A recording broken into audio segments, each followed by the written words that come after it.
I'm joined today with Jon Polanco. Um, John, I will start this off the same way I start every episode by asking you what made you join the military, what branch of service you were in, and kind of what was your job and your MOS while you were in. Okay, well, thank you, Adam. Thank you for having me on here. Um, I think that what prompted me, honestly, I look back and I think as young as I can remember when I was a little kid, I would dress up in Halloween costumes and I'd be a soldier on a few different Halloween occasions doing that. But ultimately, it was later on in my life, I just knew I had a drive for wanting to do something more exciting, and and I found a lot of value in so definitely, it was about a couple years after 9/11 where I decided, hey, I'm going to go ahead and join um, the Army. And so eventually I did.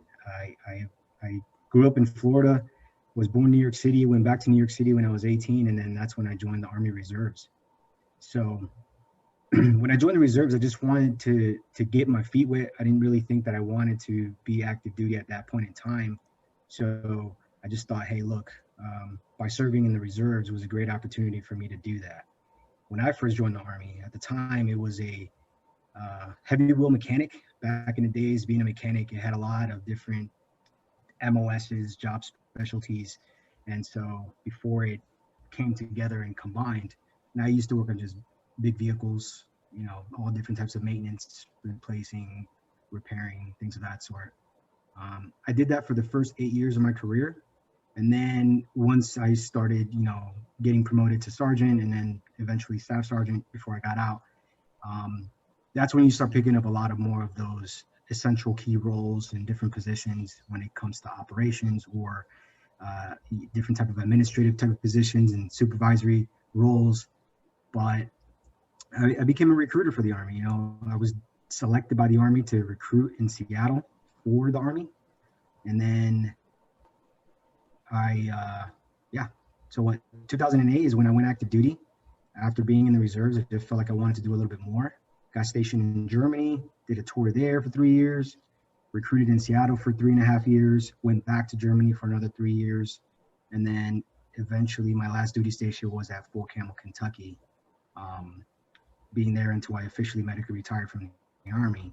But during that time, the last 5 years of my military career, I was a career counselor for the Army.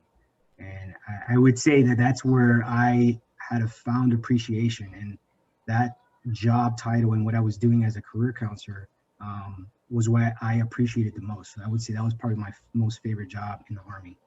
So being a career counselor, were you focused more on retention of soldiers and working on those packages, like getting people to stay in and maybe move around within the military, or was it more focused on, or was it focused at all, I should say, on people who were getting ready to transition out and setting them up for success?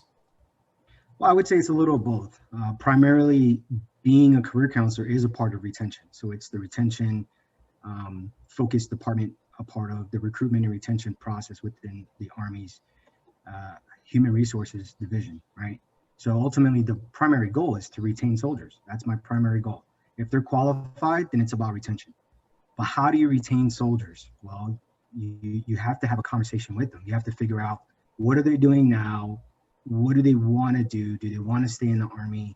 How can I actually create that connection and help them pave a path with helping them reach their goals? So with learning that, it led a little bit more into trying to finesse and try to assist in the career development and progression with a soldier's career path within the military, right? Of course, you don't get 100% every soldier that you deal with to stay in the Army. There are a lot of career counselors and even recruiters that they're very successful and they create 100% of retaining or enlisting soldiers into the Army. But if you ever find that person that talked to every single person and every single person decided to stay in or join the Army, then they're like the most awesome super recruiter or career counselor ever find. Right. And they should never leave any company. But what I did was, when I would help soldiers pave a path and figure out, well, what do they want from their life? What are their true needs, wants, desires, and how can I help them get there? That's when we can start talking about is that path aligned with staying in the military, or are you not going to stay in the military? And then let's talk about, well, what is your plan post-military, and see if that plan has any holes in it. It's very secure. And how can I give you ideas so that you can just go on with it and just be successful as possible when it comes to your transition? Yeah, it's super interesting because I mean, I think what you were doing as a counselor, it ties in a lot to what good leaders outside the military do. So with their employees, it's getting with them, seeing, how satisfied are you with what you're doing right now at whatever company you're at? What do you want to learn more about? What do you want to do more in the future? And kind of just building on that, not necessarily a mentorship, but just showing the employees that you are there and you're listening and you're there for their growth as much as for what's good for the company, as opposed to what's good for the Army, right? Right. So naturally, when you transitioned out, I'm assuming that because that last 4 years was something that was really fulfilling, that's kind of what led you into what you're doing now, in a post-military sense, right? Yes, a lot of it has to do personally with my personal approach and pursuit in trying to impact people in a positive way. It does lie within the career progression, career development. Really trying to identify and connecting with people, especially veterans. I think that once I knew that I was going to medically retire from the Army, I knew that beyond figuring out, well, what do I want to do with my life? It was really still being connected, appreciating my military service, and being connected with other service members some way, somehow. How do I fit in? I just want to be connected with other veterans because we had a sense of camaraderie when I was in service. So therefore, I would still want to continue that valued relationship through my military experience. And then we're going on now, I would say a good 11 months since starting my transitional leave. But really, it wasn't until February that I officially retired from the Army. And so I've learned a lot more now in the realm of being a civilian and trying to figure out, well, how can I still make an impact to other people, especially veterans, within different veteran organizations or groups. And so that's where the value comes into. Everybody talks about transit. And I just had a conversation with another veteran yesterday. Transitioning is hard, and reintegrating into the civilian mindset and civilian sector is a process, and it's going to be a process no matter how far removed you are from your time in service. That's still a long process. And so it's always a learning curve, and it's always a learning process whenever you're trying to figure yourself out and trying to figure out, well, how do I fit in this mold or this group or this company or this industry? And so it's always about me giving suggestions and helping people just visualize and understand certain things. And hopefully it triggers them into really identifying and figuring out, well, let me start focusing on these specific things to help me along with what I want to do, what type of job I want to get into, what type of growth do I want to have, and what type of industry or workplace culture I want to be in. That's one thing that I do take away from my time as a career counselor, that I tell myself that's where I felt most passionate about. Because out of any job, besides recruiting, the jobs that you can play the most impact, or at least from my experience, was as a career counselor, because you're helping people to figure themselves out, and or at least give them a good idea of where should they strive to go, and try to build goals, try to create aspirations, and help them to really try to figure out baby steps how to get to ultimately where they want to be. Yeah, I think that's super helpful, especially for, I would say, younger people who are getting out of the military, where I think they're just getting out and maybe they're more excited about becoming a civilian again than they are about actually having a plan, probably in a lot of cases. And it's very easy for, I think, a lot of people who get out to just say, oh, I'm going to go to college and then I'll kind of figure it out from there. But without a real goal in mind, not only is that you're setting yourself up for failure, but also most likely you're going to be taking classes or going after a degree that really isn't going to benefit you throughout your life. It's more about, here's just another 3 years where I can kind of collect BAH, and some more time to figure out what I'm going to do with my life. And I do think that a lot of people in the veteran advocacy space that are trying to have these discussions and talking with transitioning service members are saying a lot of the things that you're saying, where it's people need to realize what they're going to find value in for the rest of their life and what they're actually going to want to do as a civilian work-wise for the rest of their life, because there's nothing worse than getting out and landing your first job and then realizing you're absolutely miserable there and feeling, well, I'm stuck here. It's a paycheck. I've got a family. And actually starting that process a little bit earlier and understanding what industry you want to work in, what you actually want to aspire to become, so you know kind of what your entry-level positions are.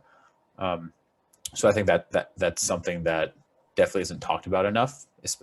Again, especially with younger people, I think, who are maybe less mature, not thinking about it as much.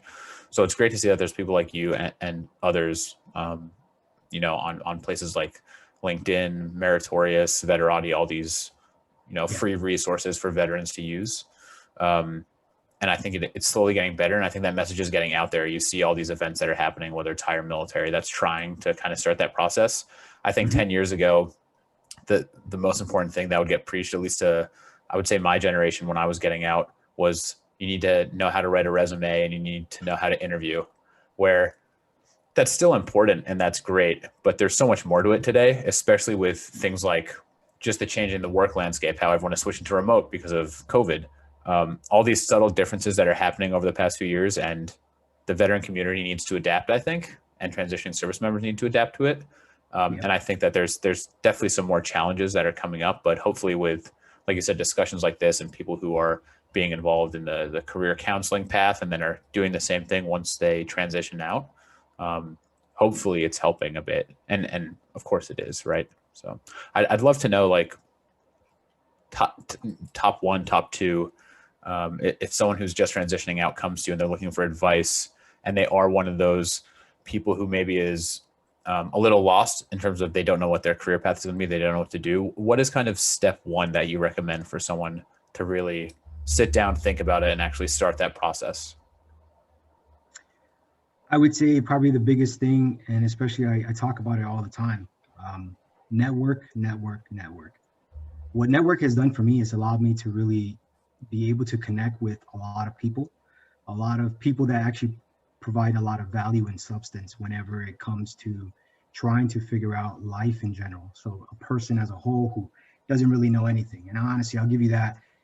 I'll start off with that. Last year, when around March timeframe, that's when it started my whole transition, or where I was going to transition from the military. You know, I got told and I was referred to the medical evaluation board process. And so, you know, at that point in time, you're not thinking, hey, I'm going to get out soon. You know, it's something where I knew that I re-enlisted and I was planning on staying in until I made it to 20 years. But then you get notified that, hey, due to whatever medical reasons, you can't serve anymore. So now that kind of triggers your whole transition process at a rapid speed. And at that point in time, the first 2 months after getting that information, I didn't know what I wanted to do. Honestly, I told myself, I don't even know what I want to do when I grow up, post-military. So how do I figure that out? It was networking. It was really connecting with the right people and trying to figure that out. So what that allowed me to really do is to talk and communicate with people who know me, seek out mentors, and really try to identify. And they were asking me questions like, well, where do you see yourself going? Or where do you see yourself doing? What makes you happy? What are you currently doing now? Okay, I was a recruiter, I was a career counselor.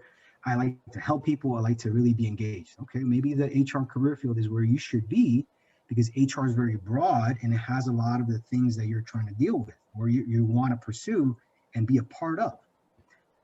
Sounds great. So now you start doing more research on that. And then after doing that kind of research, then I start really connecting with a lot more people who are HR professionals. HR is very broad, just like a lot of different industries. Engineering is very broad. Right. Medicine is very broad. You know, so there are a lot of different, tech is very broad. But now you try to, if you're already identifying what industry you want to get into, because you have a general idea that I feel like that's what I'm interested in, now you can start delving in further. Well, what kind of positions should I be going out for? Then doing your research, looking into that. So for a soldier or a service member who's transitioning, start talking to people, really get out there, go to informational interviews, go to employment workshops, connect with people virtually, go to the virtual networking events. have a coffee session with just an HR professional or someone in a particular field. If you have an open mind, and even if you're talking to someone in a completely different field, you may find out and be surprised that whatever they're doing or whatever types of jobs they're talking about, you might find it interested in that. And so what you initially thought, hey, I'm going to go in HR, you might now think, well, maybe I want to do something in operations, or maybe I want to do something in engineering or whatnot. So keep an open mind. It is a process, but networking is really what allows you to connect with people. How you can use it to your benefit is that once you network with people and you start building that group and that relationship and that network, now when you know for sure what types of jobs, companies, industries that you really want to pursue, then you can start tapping into that network and start asking for that assistance. And hey, can you provide a referral? Hey, do you know the HR or the talent acquisition or recruitment team for this company? I want to learn more. I really want to get in there because I like the values and the workplace culture of that company. That's how you start building in. And that's how networking has allowed me to really understand companies, industries, positions, and even veteran groups. And so the more you grow your network in a positive, meaningful way, does end up being a valued asset and helping you for anything that you want to do. I think one thing you said there that's really important is building your network in a positive way. There's a huge difference, and I'd love for you to kind of touch on this a bit with your experience, but there's a huge difference between really connecting and just adding someone on LinkedIn and then 6 months later shooting them a message saying, hey, do you have any jobs available? Could you kind of just touch on that a little bit more? In your opinion, what is really connecting with someone, whether it's in person, like you said, going to, sitting down with an HR professional at a company and just learning more about the company, or it's going to a job event somewhere, versus what I think a lot of people unfortunately think connecting is, which is I've got 10,000 connections on LinkedIn. If I'm looking for a job, I can message any of them, where in reality that's pretty useless. I'd love to just hear your opinion on that.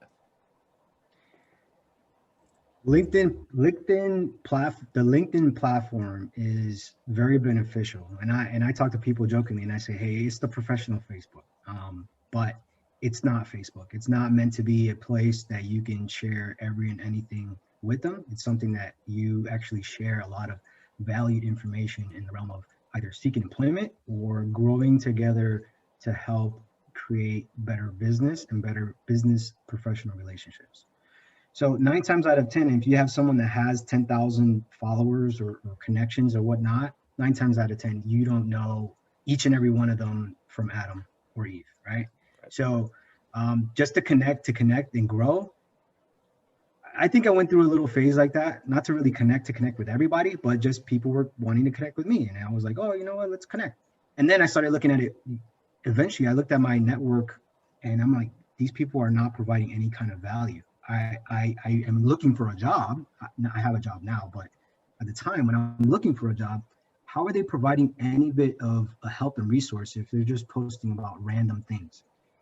To grow yourself, if you're looking for a job, you want to connect with people who are in the space of veteran employment resources. So people that are literally going out there and helping other veterans to seek meaningful employment.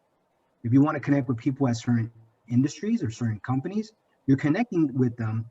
And I always send a message. And I always send the message in the realm of, hi, so-and-so, I noticed you from this or that. We're connected somehow with a mutual connection, whatnot. I really want to grow my network with you as a professional relationship so that we can build something together. And that, for the most part, always works. But if you're just connecting blindly, they're just not as receptive to wanting to connect with you. So there, you're just not building your network, and then you're kind of shooting yourself in the foot if you really want to work in that industry, in that company, to do that. Plus, you also want to provide a value asset to them as well. Well, what you have an intention to want to connect with them for a reason, which ultimately is probably a job. But if they add you to their professional network, how are you eventually going to provide some kind of valued asset and substance as a mutual connection with them, later on down the road. So it's got to be a give and take type of relationship, not in a malicious way, but just if we're connecting for a reason, it's got to be for a particular reason. Right. So that's how you're going to grow meaningful relationships, because then they can say, we didn't just connect because they wanted something. We connected because we knew that we can grow and build something together.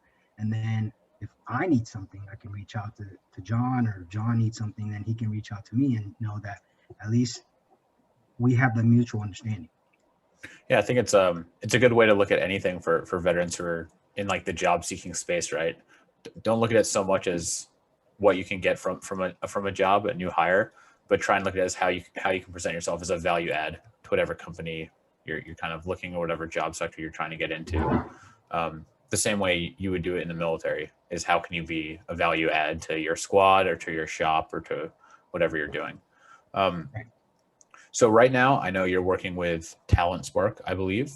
I would love to just hear a little bit about what you're doing there. Are you working primarily with veterans, or are you working with civilians as well? And kind of not only that, but how did you find yourself getting that job? So Talent Spark, I'm pretty much in my third week of working with Talent Spark. Talent Spark is a local Boise, Idaho recruiting firm. That they are a Idaho-based recruiting firm where majority of our clients, if not all of our clients, have their headquarters or a Idaho-based type of company. They may have some types of locations in satellite offices or branches in other states, but predominantly the headquarters is in Idaho. And so our company is very small. We have like a few different recruiters there, but the business owners, so they're two partners, they decided that we want to create a company to where our clients can rely on knowing that when we source out and we recruit for those positions that they're looking for, which is middle management to executive level types of positions, that we understand the culture, because they've been recruiting here and the majority of the team has been recruiting in the Idaho area for many, many years. And so we understand the culture, we understand the lingo, and we understand exactly what our clients want. And so we look for the right qualified candidates. We recruit for all different types of positions, but and the candidates that we typically source out are could be veterans, but are mostly civilians that are looking for a job. It's really about finding the right fit. I am the only veteran or recruiter who is a veteran, who has a military background and experience in recruitment and employee retention. So I think that they found a value with me being a veteran and having recruiting experience to bring that talent.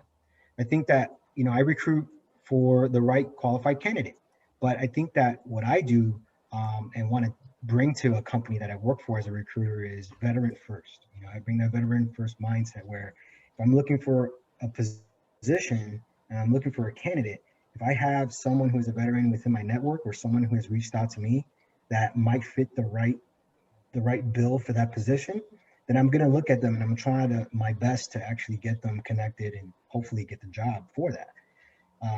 So that's what I'm always focused on. I mean, I think that it's important to me to make sure that soldiers, transitioning service members are set up for success as best as possible. And what better way to do that than employment? I think employment is at the epicenter of pretty much everything when it comes to that transitioning service member's life or the veteran's life.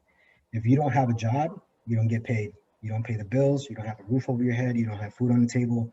So having a meaningful employment is everything for, a veteran's lifestyle. So I always bring that into account, and that's what I do. So hopefully, I can try to get as many veterans employed as possible. Is there anything in particular you would say from your military experience? I mean, obviously you were a career counselor for 4 years, so that helps you with what you're doing now. But is there anything that you take from your experience that sets you apart from a traditional civilian recruiter? Like, is there anything in particular that you're looking for when you're looking at candidates, or when you're looking at the scope of a position that needs to be filled? Is there anything that you take from your time in the Army that you think helps you in particular with what you're doing now? I think most importantly, it would have to be when recruiters are dealing with uh, veterans or candidates who have military background and experience. a lot of companies, and I feel like I've had this discussion within the last week, like almost every day with someone. Companies say they want to hire veterans, but the big question is, do you know how to do that? Do you actually know how to hire a veteran? Do you know what you're looking for when you are planning on hiring a veteran? Is your company and the mission and the leadership, is it set up for being able to bring a veteran on board and keep them engaged and being able to know how to communicate with them and interact with them and also lead them if they are, just a subordinate of yours or just an entry, just a lower level type of an employee. Right. A lot of companies, if they're not equipped, if they don't have the resources or the training necessary to understand new veteran hires, then I don't think that the veteran is going to stay around for that long, because they're going to see that there's nothing set up for me to really understand. We come from a different culture.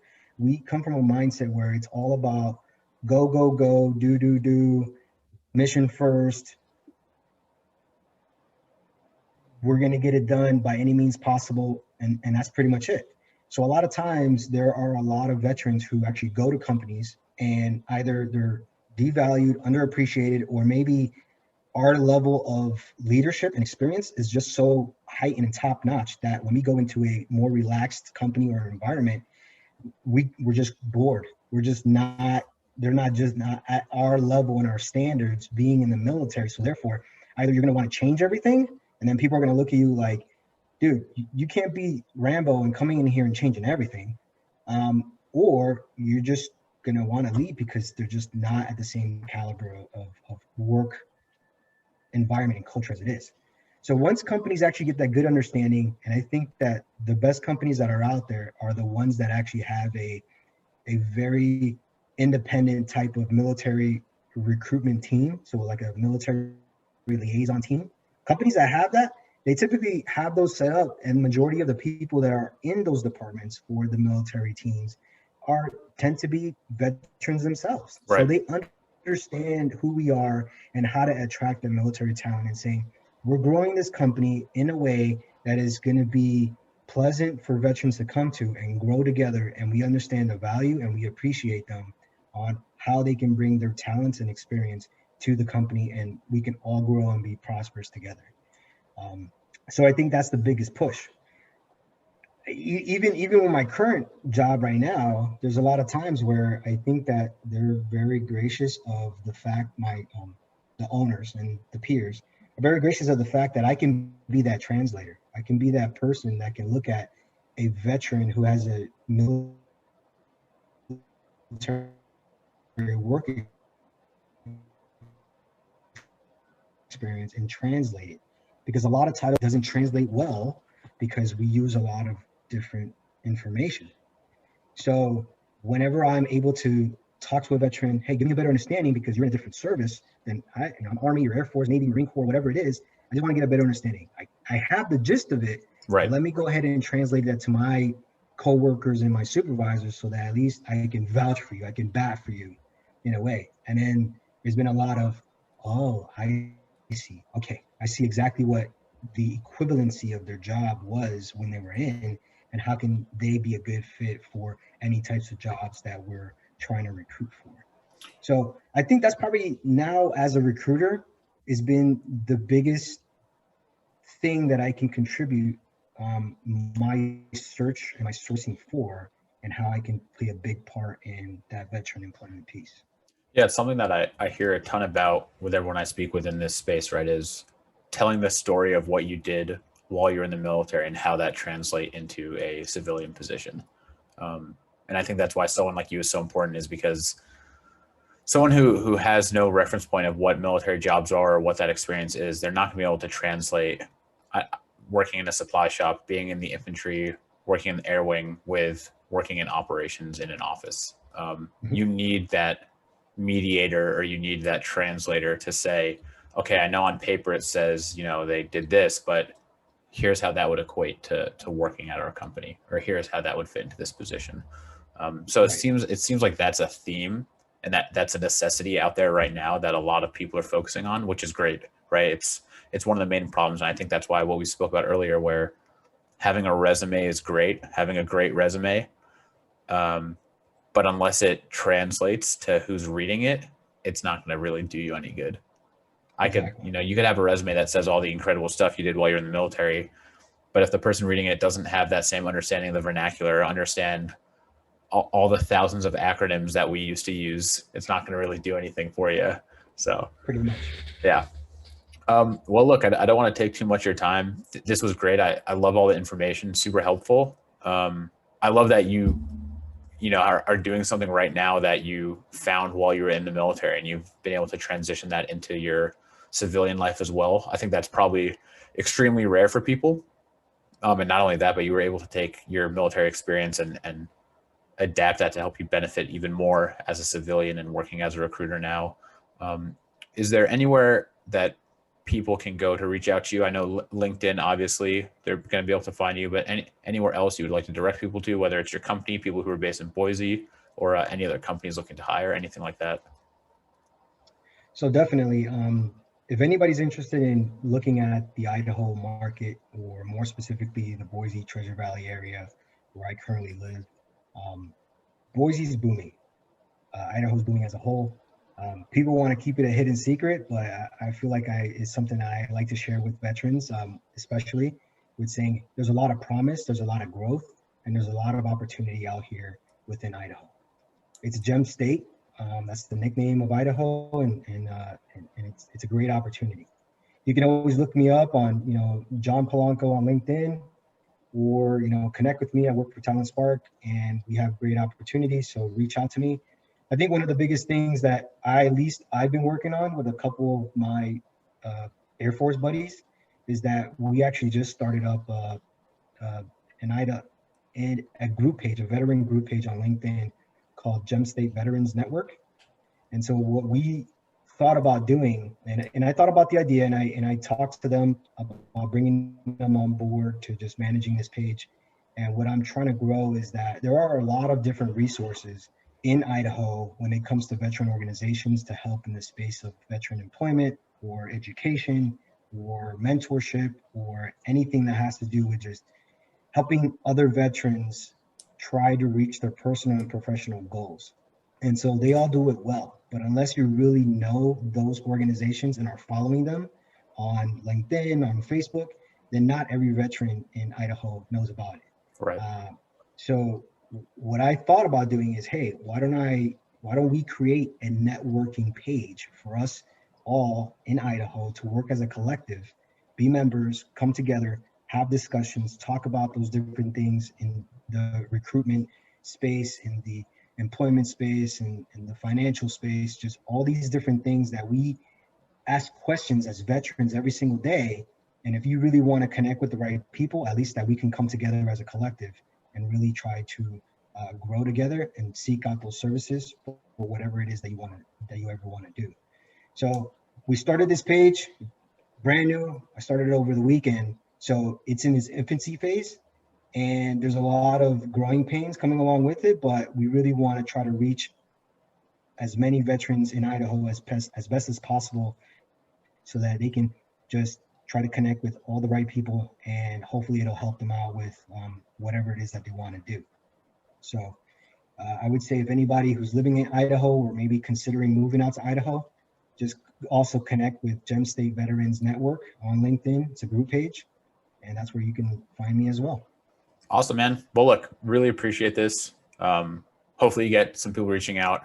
Yeah, I think lots of people are looking right now where they're living and seeing where's that next opportunity. And I know I've heard Idaho from a few people, so hopefully we don't flood it with too many transplants, but we'll see if we can get some people. I got a lot of friends who are telling me, yeah, of course. calm down.